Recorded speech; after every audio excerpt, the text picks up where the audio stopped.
Hello guys, welcome back. So guys, जैसा कि आप जानते हैं हमने लास्ट वीडियो में इसके कार्ड पेज को बना लिया था। एंड जैसे हम यहाँ से प्रोसीड टू ओके प्रोसीड, इसकी स्पेलिंग थोड़ी गलत है, इसको सही कर लेंगे बाद में। तो जैसे हम इस प्रोसीड टू बाई पे करते हैं ना, तो ये हमें चेकआउट पे रीडायरेक्ट कर देता है। ठीक है। एक्चुअली हमारे पास ना चेकआउट में जैसे कि यूज़र का एड्रेस होगा, पेमेंट मेथड होगा, है ना। तो हमें कुछ उस तरह तक करना पड़ेगा। मैं पहले आपको दिखा देता हूँ। जैसे यहाँ से करते हैं proceed to buy, user logged in है या, तो जैसे ये प्रोसीड टू बाय पे जाते हैं ना, हमारे पास यहाँ पर मैं आपको दिखाता हूँ, ये यूज़र के एड्रेस वगैरह हैं। ठीक है ना, काफ़ी सारे एड्रेस हैं। एंड उसके बाद हमारे पास यहाँ पर ये पेमेंट है। ओके, जैसे हमें यहाँ से चूज़ कर लेता हूँ, कोई भी एड्रेस चूज़ कर लेता हूँ, यूज़ दिस एड्रेस। एंड यहाँ पे हमारे पास पेमेंट गेटवे जो भी है। ठीक है, तो यहाँ से मैंने चूज़ कर लिया, कुछ भी चूज़ कर लिया ये। एंड उसके बाद हमारे पास ये डेटा आ गया जो कार्ट में है। एंड यहाँ पे हमारे पास शिपिंग ऑप्शन है। ठीक है, तो ये तो हमारा बाद में आएगा। पहले हमारे पास आएगा ये यूज़र का जितने भी एड्रेस है ना, तो इनको दिखाना है। तो यूज़र के जो एड्रेस हैं वो कैसे आएंगे, जब यूज़र अपना लॉग्ड इन होगा, उस समय अपना वो जैसे कह सकते हैं कि एड्रेस को क्रिएट करेगा। और जितने भी अपने एड्रेस क्रिएट करेगा ना, उन सारे एड्रेस को हमने यहाँ पे चेकआउट पे दिखाना है। तो बिना लॉगिन यूज़र अपने एड्रेस को क्रिएट नहीं कर सकता ना। तो इसीलिए हमें यूज़र को ऑथेंटिकेट कराना पड़ेगा। जैसे कि हम नेक्स्ट जेएस में सॉरी नेक्स्ट ऑथ से यूज़र को ऑथेंटिकेट कराएंगे। पर एक यूज़र की एक जैसे क्रिएट करते हैं ना यूज़र को रजिस्टर, उसकी एपीआई तो बनानी पड़ेगी ना। तो ऐसा करते हैं, सबसे पहले हम यूज़र की एपीआई बनाते हैं एंड उसके बाद देखते हैं क्या करना है। ठीक है, तो ऐसा करते हैं, हम यहाँ पे चलते हैं अपने वीएस कोड पे। यहाँ पे चलेंगे। यहाँ पे हमारे पास प्रोडक्ट का मॉडल है। यहाँ पे क्या करेंगे, हम यहाँ पे बनाएंगे user user model dot T S कर देते हैं। यूज़र का मॉडल हो गया टी एस। एंड यहाँ पे हमारे पास यूज़र का मॉडल ये हो जाएगा। ठीक है, तो मैं आपको दिखा देता हूँ इसमें क्या क्या है। ओके, तो अभी हमारे पास यहाँ पे ना एड्रेस का फील्ड नहीं है। एक्चुअली हम यहाँ पे एड्रेस को नहीं रखेंगे। यहाँ से भी एड्रेस को रिमूव कर देते हैं। एंड यहाँ से और क्या क्या चाहिए हमें, एक तो चाहिए ये डॉक्यूमेंट जो मोंगो से मिलेगा। मोंगो से चाहिए हमें, मोंगो डीबी से नहीं। एंड यहाँ से एक स्कीमा चाहिए जो हमें मोंगो से मिलेगा। ठीक है, तो ये दो हो गए। तो यहाँ से हमारा एरर चला गया। एंड यहाँ से हम मॉडल को भी ले आते हैं। मॉडल आएगा हमारा यहाँ से। ठीक है, मोंगो से हमारे पास तीन फील्ड आ गए, डॉक्यूमेंट, मॉडल एंड स्कीमा, ये आ गई। एंड ये वाला हमारा मोंगोस क्या कह रहा है, यहाँ से करेंगे मोंगोस को भी ले आते हैं। ठीक है, तो यहाँ पे हमारे पास मोंगोस भी आ गया। ठीक है, तो ये हमारा इसका एरर चला गया। एंड ये बन गया हमारा यूज़र का स्कीमा, जिसमें हमारे पास एक यूज़र की आईडी होगी। जैसे जब भी हम टाइप स्क्रिप्ट यूज़ करते हैं ना, तो यूज़र का हमें एक डॉक्यूमेंट बनाना पड़ता है जो कुछ इस तरह से होता है, जिसमें एक यूज़र की आईडी होती है, यूज़र का नेम होगा, ईमेल होगी, पासवर्ड होगा। रोल बेस पे हम उसे रीडर करवाएंगे या फिर उसे कुछ पेजेस ऑथेंटिकेट करवाएंगे। ठीक है, इज़ वेरीफाई कर देंगे, ईमेल को वेरीफाई कर देंगे, वो देख लेंगे बाद में। ठीक है, फिलहाल रख लेते हैं इसको। एंड उसके बाद पेमेंट मेथड होगा क्रिएटेड एंड अपडेटेड होगा। ठीक है, ये हो गया। एंड यहाँ पे हमने यूज़र स्कीमा के अंदर क्या किया है, नेम को कर दिया स्ट्रिंग, टाइप स्क्रिप्ट होगा, रिक्वायर्ड होगा प्लीज़ प्रोवाइड ए नेम। मतलब अगर यूज़र मतलब कोई भी यूज़र नेम फिल नहीं करता तो उसको ये वाला मैसेज दिखाएंगे। एंड ईमेल हमारे पास ये रहेगा, ये ईमेल हमारा यूनिक रहेगा, टाइप स्ट्रिंग रहेगा, ये रिक्वायर्ड रहेगा। अगर कोई यूज़र ईमेल प्रोवाइड नहीं कराता तो उसको हम क्या करेंगे, मैसेज दिखा देंगे please provide an email.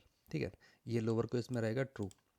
And password रहेगा हमारे पास, इसका जो टाइप रहेगा स्ट्रिंग रहेगा। एंड यूज़र अगर पासवर्ड को फिल नहीं करता, ये रिक्वायर्ड है, अगर यूज़र पासवर्ड को फिल नहीं करता तो उसका जो पासवर्ड होगा, मैसेज ये रहेगा प्लीज़ प्रोवाइड अ पासवर्ड। ठीक है, इसकी मिन लेंथ जो होगी वो 6 रहेगी। एंड रोल हमारा रहेगा बाय डिफ़ॉल्ट यूज़र रहेगा, टाइप रहेगा स्ट्रिंग। ठीक है, यहाँ पे हो गया हमारे पास email verified boolean true and false. And payment method हो गया वो हमारा हो गया स्ट्रिंग में। ठीक है, यहाँ पे हो गया हमारा टाइम स्टैम्प जो हमें देगा created at and updated at का। ठीक है, ये हो गया। एंड उसके बाद हमने यहाँ पे यूज़र को यूज़र मॉडल यहाँ पे ले लिया, यूज़र मॉडल, मॉडल के अंदर यूज़र मॉडल, mongoose मॉडल। अगर है तो ठीक है, नहीं तो क्या करना, एक नया यूज़र का मॉडल क्रिएट करना था डेटाबेस में। ठीक है, यहाँ पे हमने क्या किया, एक्सपोर्ट डिफ़ॉल्ट कर दिया, ये हो गया। ठीक है, तो यहाँ पे मैंने इसको एक्सपोर्ट डिफ़ॉल्ट कर दिया। एंड उसके बाद क्या करेंगे, इस यूज़र की एपीआई बना लेते। जैसे कि हम यूज़र को क्रिएट करेंगे ना, उसका एक अकाउंट क्रिएट करेंगे, तो उसके लिए हमें एपीआई चाहिए होगी ना। तो ऐसा करते, उसमें दो चीज़ें हैं, जैसे कि आप तो मेथड लगा रहे हो, सॉरी, या तो आप सीड कर लो, डेटा डायरेक्टली डाल दो डेटाबेस में। बट जब आप यूज़र को अकाउंट क्रिएट कराओगे तो उसकी एपीआई तो चाहिए होगी ना। तो ऐसा करते हैं, उसकी एक एपीआई बना लेते हैं। यहाँ पे आएंगे, यहाँ पे क्या करते हैं, यूज़र, यूज़र से नाम फोल्डर बना लेते हैं। एंड उसके अंदर क्या करेंगे, एक रजिस्टर के नाम से फोल्डर बनाएंगे। एंड उसके अंदर क्या करेंगे, एक राउट बनाएंगे जिसका नाम होगा राउट, हमारे पास होगा ये लॉजिक। ठीक है ना। तो इसका क्या होगा मैं बताता हूँ, यहाँ से लेके यहाँ तक हमारे पास फंक्शन है। बाकी ये वाला जितना, ये मैं आपको समझाता हूँ अभी। पहले आते हैं इसके अंदर, एक्सपोर्ट कर दिया, इसको असाइन कर दिया, फंक्शन को असाइन कर दिया। फंक्शन जो रहेगा पोस्ट रहेगा।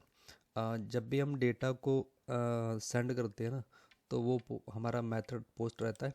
तो यहाँ पे नेक्स्ट जेएस में एक ऐसी पावर दे रखी है इसने कि आप डायरेक्ट यहाँ पे कोई कंट्रोल लिखने की ज़रूरत नहीं है। आप यहाँ पे मेथड जो है डिफाइन कर दो, पोस्ट कर लो, गेट कर लो, पुट कर लो। ठीक है, जो भी मेथड यहाँ पे डिफाइन करोगे ये इसी के अकॉर्डिंग काम करेगा। ठीक है, इसके अंदर हमने ये रिक्वेस्ट ली है जो हमारी नेक्स्ट रिक्वेस्ट है। ठीक है ना, इतना हो गया। एंड उसके बाद हमने ये अवेट के अंदर, अवेट के आगे हमने डीबी को कनेक्ट कर लिया। अवेट हम तब भी लगाते हैं जब इसका फंक्शन हमारा असिंक हो। ठीक है, ये हो गया। एंड उसके बाद हमारे पास यूज़र का जो भी डेटा आएगा ना, जैसे कि हमारे पास यहाँ मॉडल है, यूज़र का मॉडल है, जो कंपलसरी जो आएगा डेटा, नेम आएगा, ईमेल आएगा, पासवर्ड आएगा। एंड रोल आए ना आए उससे कोई फ़र्क नहीं पड़ता। ठीक है, बाकी ये तीन हमारे कंपलसरी फील्ड है। यहाँ पे आएंगे, ये वाले जो फील्ड है हमारे पास, नेम, ईमेल, पासवर्ड, ये हमारा बॉडी से आएगा, await request dot JSON body. ठीक है, ये बॉडी से आएगा। तो यहाँ से हमने बॉडी से डिस्ट्रक्चर कर लिया। एंड यहाँ पे हम चेक कर रहे हैं, अगर नेम नहीं होता, इफ़ के अंदर हमने चेक किया, नेम नहीं होता है, या फिर ईमेल नहीं होता है, या फिर पासवर्ड नहीं होता है जब यूज़र को क्रिएट कर रहे हैं, तो हम क्या करेंगे, एक रिटर्न करा देंगे नेक्स्ट रिस्पॉन्स। एंड जेसन के अंदर एरर यहाँ पे कर देंगे, all field are required. And इसका जो स्टेटस है वो 400 कर देंगे। ठीक है, तो ये हो गया हमारा एरर का। और उसके बाद हम यहाँ से चेक करेंगे यूज़र, ये जो यूज़र हमारा ईमेल से जो क्रिएट कर रहा है ना यूज़र, मतलब वो हमारे डेटाबेस में एग्जिस्ट करता है या नहीं करता है। यहाँ पे हम चेक कर रहे हैं, user find one and email. तो फाइंड, ईमेल से फाइंड कर रहे हैं, अगर ये हमारा, ये जो यूज़र है हमारा एग्जिस्ट यूज़र, यूज़र एग्जिस्ट करता है, तो यहाँ पे हम क्या करें, रिटर्न करवा रहे हैं नेक्स्ट रिस्पॉन्स जेसन। इसके अंदर एरर हम थ्रो करा रहे हैं, जिसका नाम होगा ईमेल ऑलरेडी इन यूज़। ठीक है, इसका स्टेटस कोड क्या है, 409 है। ठीक है ना, 409, 409। ठीक है, हिंदी में बोलो या वैसे बोल लो, जैसे आपको समझ में आए वैसे समझ लो। ठीक है ना, 409 है या 409 है। ठीक है, ये हमारा एरर रहेगा।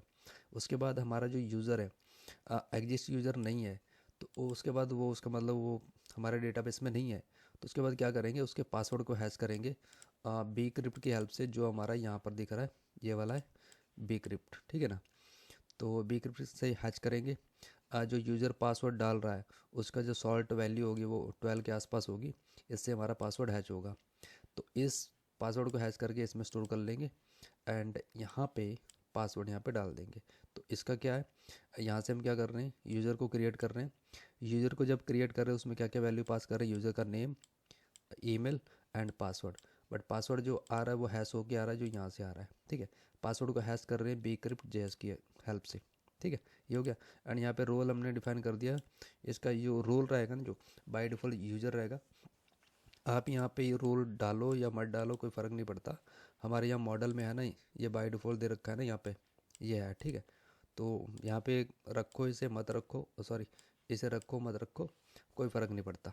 ठीक है, तो ये हो गया। अगर ये सारा काम होने के बाद जैसे हमारा यूज़र क्रिएट हो जाता है, तो उसके बाद हमने यहाँ पे रिटर्न करवा दिया नेक्स्ट रिस्पॉन्स के अंदर।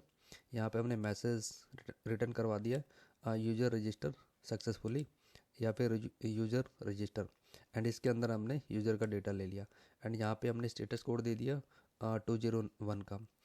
201 का मतलब है कि आपका जो यूज़र है वो क्रिएट हो गया है। ठीक है, तो ये हो गया इतना। एंड अब इसे ना एक बार चेक करके देख लेते हैं कि यूज़र हमारा क्रिएट हो रहा है या नहीं हो रहा है। ऐसा करते हैं हम वी एस कोड के अंदर ही चेक कर लेते हैं इसे। यहाँ पे आते हैं, यहाँ पे आएंगे। ये एक थंडर कह सकते हैं, थंडर क्लाइंट है ये। ये आपको एक कह सकते हैं कि एपीआई को टेस्ट करने की पावर देता है, ठीक है। तो आप थंडर क्लाउड जो है इसको इंस्टॉल कर लेना। यहाँ पे बता देता हूँ मैं, थंडर अगर आ जाए तो, नहीं यहाँ पे नहीं आएगा एक्चुअली, यहाँ पे आएगा एक्सटेंशन में। ये एक एक्सटेंशन है थंडर क्लाइंट, जैसे पोस्टमैन होता है ना वैसे ही है ये। तो आप लोग इस वाली लाइब्रेरी को नहीं, एक्सटेंशन को ऐसा करना, इसको इधर करते हैं, ये वाला एक्सटेंशन है, ठीक है। इसको इंस्टॉल कर लेना अपने वी एस कोड में। तो ये आपको एक पावर दे देगा जिससे आप वी एस कोड के अंदर ही अपनी एपीआईज़ को चेक कर सकते हो, ठीक है। तो मतलब इसके बाद आपको एक्सटर्नल जैसे पोस्टमैन हो गया या फिर और भी हैं 2-3 जो एपीआई को टेस्ट करते हैं, उसको इंस्टॉल करने की ज़रूरत नहीं है। आपको वी एस कोड के अंदर ही ये सिस्टम मिल जाएगा जिससे आप एपीआई को टेस्ट कर सकते हो, ठीक है। ये हो गया। एंड ऐसा करते हैं, इसको क्लोज़ करते हैं, इसको इधर करते हैं, यहाँ पे आते हैं, यहाँ पे आगे। एंड यहाँ पे हमारे पास जो एपीआई है वो कैसे है एक बार चेक कर लेते हैं। ऐप के अंदर एपीआई है, एपीआई के अंदर हमारे पास यूज़र है एंड एपीआई यूज़र रजिस्टर, या एंड उसके बाद हमारे पास जो ये वाला है, इसकी जो एपीआई का जो लोकल होस्ट है वो कहाँ पे चल रहा है, यहाँ पे ये चल रहा है हमारा 3001 पे, ठीक है, 3001, ठीक है। तो अभी हम यूज़र को लॉगिन करके दिखाते हैं, और एक्चुअली अकाउंट क्रिएट करके दिखाते हैं, लॉगिन नहीं, क्योंकि हमारा यूज़र का अकाउंट डेटाबेस में होगा, जैसे उसने क्रिएट कर रखा होगा तभी तो हम लॉगिन कराएंगे। जैसे नेक्स्ट ऑथ से या ऑथ जेएस से, जिससे भी हमें कराना चाहें उसे करा सकते हैं, ठीक है। फिलहाल हमें यूज़र का डेटा डेटाबेस में चाहिए, तभी वो नेक्स्ट टाइम में लॉगिन कर सकता है, ठीक है। वहाँ से हम उसके ऑथेंटिकेट को चेक करेंगे वो लॉग्ड इन है या नहीं है, उसके बाद देख लेंगे, ठीक है। पहले तो हम इसका अकाउंट क्रिएट करते हैं। तो यहाँ पे आएंगे एंड इसका जो मेथड है जो मैंने यहाँ पे बताया, ये वाला मेथड है, जो ये वाला मेथड है, ये मेथड है हमारा, ये वाला है, ठीक है। यहाँ से आप चूज़ करते हैं get method, post, put, delete, patch, head, जो भी आपने करना है वो कर लेना। बट अभी हमने पोस्ट मेथड यहाँ पे चूज़ कर रखा है, यहाँ पे जो है ना, यहाँ पे जो राउट में पोस्ट मेथड है, तो यहाँ पे पोस्ट मेथड चूज़ करेंगे।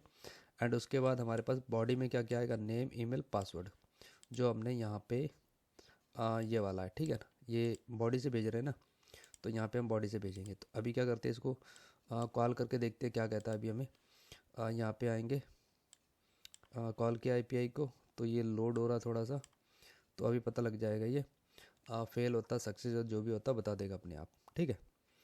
तो थोड़ा सा टाइम लग रहा है, सक्सेस होगी, डीबी कनेक्ट हो गया, या तो मुझे लग रहा है कि एपीआई सही चलेगी अभी। तो ये हमारा यूज़र जो है क्रिएट हो गया, ठीक है। तो ये यूज़र हो गया क्रिएट। एंड इसके बाद हम और क्या करेंगे, इसके बाद क्या करते हैं, एक ऐसा करते हैं, एड्रेस की जो एपीआई है ना, एड्रेस की एपीआई भी बना लेते हैं ना। इसी के अंदर बना लें क्या, या इसी के अंदर बना लेते एड्रेस की एपीआई, ठीक है ना। यहाँ पे आएंगे, यहाँ पे करेंगे एड्रेस, एंड इसके अंदर क्या करेंगे, राउट डॉट टी एस। तो ऐसा करते हैं, यहाँ एपीआई को क्लोज़ करते हैं, ऐप को भी क्लोज़ करते हैं, मॉडल में आते हैं। मॉडल में क्या करेंगे, एक एड्रेस नाम से मॉडल बनाते हैं जिसका नाम address dot model dot T S ये होगा। एंड इसके अंदर हम डेटा ये डाल देंगे, ठीक है। तो हमारे पास डेटा कौन कौन सा रहेगा, यहाँ पे हमने इसका इंटरफेस बना दिया। एज अ डॉक्यूमेंट लेना पड़ता है, आपको पता है जब आप टाइप स्क्रिप्ट यूज़ करते हो तो एज अ मतलब डॉक्यूमेंट के अंदर जो भी आपने यूज़र का मॉडल बनाया या फिर किसी एड्रेस का या फिर प्रोडक्ट का मतलब मॉडल बनाया, तो उसको एक डॉक्यूमेंट बनाना पड़ता है, ठीक है। तो इसमें हमने क्या कर रखा है, एक्सपोर्ट इंटरफेस, ये हमारे टाइप्स हैं, आई एड्रेस के नाम से दे दिया, इसको एक्सटेंड कर दिया हमने डॉक्यूमेंट में।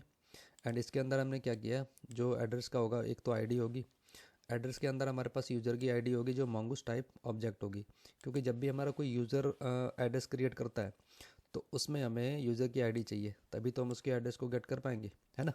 उसके बाद हमारे पास फुल नेम है, स्ट्रीट नेम है, एंड सिटी है, एंड स्टेट है, मतलब ये स्ट्रिंग है ये, ठीक है। उसके बाद पोस्टल कोड है, ये भी स्ट्रिंग है, कंट्री है, ये भी स्ट्रिंग है, फ़ोन नंबर है जो वो भी स्ट्रिंग है। ठीक है, ये तो हमारे हो गए टाइप्स। उसके बाद हो गया हमारा यहाँ पे स्कीमा। स्कीमा के अंदर हमने क्या किया, कौन से ले लिया एड्रेस स्कीमा, ये इसका नाम हो गया। उसके बाद स्कीमा के अंदर हमने ये आई एड्रेस डाल दिया जो हमने यहाँ पे डिफाइन किया था। उसके बाद क्या किया हमने, न्यू के नाम, न्यू कीवर्ड से हमने ये स्कीमा को असाइन कर दिया। कह सकते हैं इसको ये मेथड है, इसके अंदर जो भी हम स्कीमा या यूज़र का स्कीमा या फिर एड्रेस का स्कीमा या प्रोडक्ट का स्कीमा जो भी डिफाइन करते हैं वो एज अ ऑब्जेक्ट डिफाइन करते हैं। ठीक है, ऑब्जेक्ट के अंदर ऑब्जेक्ट रहते हैं हमारे पास। ठीक है, यहाँ पे हमारे पास जो ऑब्जेक्ट है पहला वो यूज़र आईडी है, इसमें हमारे पास टाइप रहेगा स्कीमा टाइप ऑब्जेक्ट आईडी। ये जो हमारा रेफरेंस रहेगा ये हमारा यूज़र मॉडल से रहेगा, जहाँ ये वाला जो नाम है ना, ये वाला नेम एंड ये वाला नेम दोनों सेम होना चाहिए, तभी इसका दोनों का कनेक्शन बनता है, अदरवाइज नहीं बनता है। ठीक है, और ये आईडी रिक्वायर्ड रहेगी क्योंकि यूज़र जब अकाउंट क्रिएट करेगा तो इसमें आईडी पास करनी पड़ेगी, तभी पता लगेगा कि एक पर्टिकुलर यूज़र का ये एड्रेस है, तभी तो हमें डेटा मिलेगा इसका, है ना। उसके बाद हमारे पास यहाँ पे फुल नेम है, टाइप स्क्रीम है, रिक्वायर्ड है, एंड मैसेज हमने यहाँ पे दे दिया है प्लीज़ प्रोवाइड फुल नेम। अगर यूज़र इसका नाम प्रोवाइड नहीं कराता तो हम मैसेज उसको दे देंगे प्लीज़ प्रोवाइड है फुल नेम। ठीक है, उसके बाद हमारे पास स्ट्रीट है, स्ट्रिंग है, टाइप स्ट्रिंग है, रिक्वायर्ड है, इसका भी मैसेज है प्लीज़ प्रोवाइड है स्ट्रीट। उसके बाद सिटी है, टाइप स्ट्रिंग है एंड रिक्वायर्ड ट्रू है, उसका मैसेज है हमारे पास यहाँ प्लीज़ प्रोवाइड है सिटी। ठीक है, एंड उसके बाद हमारे पास यहाँ पे स्टेट है, उसका भी जो टाइप स्ट्रिंग है, रिक्वायर्ड है प्लीज़ प्रोवाइड है स्टेट। ठीक है, तो ये हो गया। एंड उसके बाद हमारे पास पोस्टल कोड है, पोस्टल कोड भी हमारा टाइप स्ट्रिंग है और सेम ऐसे ही इसका भी मैसेज हमने यहाँ पे दे दिया। उसके बाद कंट्री है, इसका भी टाइप स्ट्रिंग है, उसका भी हमारे पास मैसेज है यहाँ पे। ठीक है, फ़ोन नंबर है, इसका जो टाइप है स्ट्रिंग है, क्योंकि कभी कभी हमारे अलग अलग कंट्री से आते हैं ना, मतलब फ़ोन नंबर, तो वो उसको प्लस भी लगाना पड़ता है उसमें, तो 91 भी, तो कई सारी चीज़ें होती हैं, तो इसको स्ट्रिंग में रखे तो ज़्यादा बढ़िया है ना। नंबर में रख सकते हैं बट नंबर में नहीं रखते हैं अभी, फिलहाल इसको स्ट्रिंग में ही रखते हैं। ठीक है, इसका रिक्वायर्ड है, इसका मैसेज यहाँ पे प्लीज़ प्रोवाइड है फ़ोन नंबर। ठीक है, उसके बाद हमने यहाँ पे मॉडल बना दिया, कॉन्स्ट एड्रेस मॉडल, इसके अंदर आई एड्रेस, एंड उसके बाद हमारे पास ये मोंगोज मॉडल एड्रेस है तो ठीक है, नहीं तो क्या करना, एक नया एड्रेस के नाम से अपने डेटाबेस में इसका टेबल बना देना। ठीक है, उसके बाद हमने यहाँ पे एक्सपोर्ट डिफ़ॉल्ट कर दिया है। ठीक है, ये हो गया हमारा एड्रेस का। तो अभी क्या करते हैं, इस एड्रेस की जो एपीआई है उसको बना लेते हैं। ठीक है, तो ऐसा करते हैं, यहाँ पे चलते हैं, इसके अंदर आएंगे, यूज़र के अंदर हमने एड्रेस की एपीआई बना रखी है, इसके अंदर हमारे पास कोड रहेगा ये वाला। ठीक है, तो ये हो गया हमारा यूज़र का एड्रेस का कोड। तो ये भी जो मेथड रहेगा ना हमारा पोस्ट रहेगा, मैं बता देता, एक्सपोर्ट असिंक फंक्शन, इसका जो मेथड रहेगा पोस्ट, रिक्वेस्ट के अंदर next request and dB connect, and उसके अंदर हमारे पास जो बॉडी से डेटा आएगा वो ये आएगा, यूज़र की आईडी आएगी, यहाँ पे हमने डी स्ट्रक्चर कर लिया कॉन्स के अंदर, यूज़र की ID, full name, street, city, state, postal code, country and phone number, ये सारा आएगा। अगर ये सारा नहीं आता है तो क्या करेंगे, हम यहाँ पे मैसेज दिखा देंगे ऑल फील्ड्स आर रिक्वायर्ड। ठीक है, स्टेटस कोड दे देंगे 400। ठीक है, ये हो गया। अगर सारे फील्ड आ जाते हैं तो यहाँ पे क्या करेंगे, कौन सा लेंगे, न्यू एड्रेस, ये हमारा एक वेरिएबल है, इसके अंदर अवेट, ये एड्रेस जो है ये हमारा मॉडल है जो यहाँ पे आ रखा है। ठीक है, एंड उसके बाद हमारे पास ये क्रिएट है, इसके अंदर क्या करेंगे, सारे फील्ड को इंसर्ट कर देंगे जिससे हमारा ये एड्रेस क्रिएट हो जाएगा। ठीक है, उसके बाद यहाँ पे हम मैसेज दे देंगे, रिटर्न करा देंगे next response dot JSON message address created successfully. यहाँ पे हम एड्रेस को देख सकते हैं, चाहो तो देखो या तो मत देखो। ठीक है, एंड यहाँ पे हमारे पास ये एक एड्रेस जो क्रिएट हो जाएगा जिसका स्टेटस कोड रहेगा 201। ठीक है, तो हमारे पास दो एपीआई बन गई, एक यूज़र की, एंड अब क्या करते हैं इसको ना टेस्ट करके देखते हैं इस एड्रेस की एपीआई को। यहाँ पे चलेंगे थंडर क्लाइंट पे, हमारे पास थंडर क्लाइंट है, एंड यहाँ पे हमारे पास ना ये यूज़र है, एंड यहाँ पे हमारे पास ये यूज़र की आईडी है, क्योंकि ये यूज़र की जो आईडी है ना यही हमें नेक्स्ट ऑथ में मिलेगी, तो इस आईडी को हम यूज़ करके यूज़र का एक एड्रेस क्रिएट करके देखते हैं ना। ऐसा करते हैं, यहाँ पे चलते हैं, इसको उठाएंगे, यहाँ पे क्रिएट प्रोडक्ट पे चलते हैं। अगर यहाँ पे कोई प्रोडक्ट क्रिएट ना हो रखा हो तो एपीआई, एंड यहाँ पे होगा यूज़र, एंड यहाँ पे करेंगे हम एड्रेस, या एड्रेस हो गया। एंड यहाँ पे चलेंगे बॉडी पे, यहाँ पे हमारे पास जेसन होगा, क्योंकि डेटा तो हमारा जेसन में ही होगा ना। यहाँ पे कर देंगे पेस्ट। यहाँ पे होगी हमारी यूज़र की आईडी, एंड यहाँ पे हमारे पास होगा फुल नेम। फुल नेम देख लेते हैं अभी कैसा है। स्ट्रीट, थोड़ी सी मिस्टेक हो गई थी मुझसे, लाजपत नगर, पोस्टल कोड, या तो ये हो गया ऐसा हमारा full name, street, country, state, city, postal, phone, तो सारा आ गया। अभी एपीआई को हिट करके देखते हैं, ये अभी हमारा एड्रेस क्रिएट हो गया। ठीक है, तो अभी हमारा एड्रेस क्रिएट हो गया एंड यूज़र भी हमारा क्रिएट हो गया। ठीक है, तो फ़िलहाल मुझे लगता है इस वीडियो में मुझे इतना छोड़ देना चाहिए। तो नेक्स्ट वीडियो में क्या करेंगे, इसका जो नेक्स्ट ऑथ का है ना, लॉगिन की जो इम्प्लीमेंटेशन है उसको करेंगे। ठीक है, तो अंटिल नाउ, सो मिलते हैं नेक्स्ट वीडियो में, and thanks for watching guys, see you, bye bye.